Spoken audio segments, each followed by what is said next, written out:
शाम्भवी चन्द्रमौळिरबला कर्णा उमा पार्वती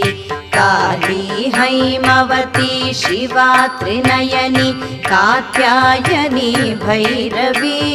सावित्री नवयौवना शुभकरी साम्राज्यलक्ष्मी प्रदा चिद्रूपी परदेवता भगवती श्रीराजराजेश्वरी अम्बा मोहिनी देवता त्रिभुवनी आनन्दसन्दायिनी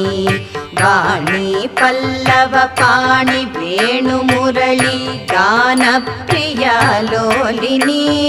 कल्याणी बुडुराजबिम्बवदना धूम्राक्षसंहारिणी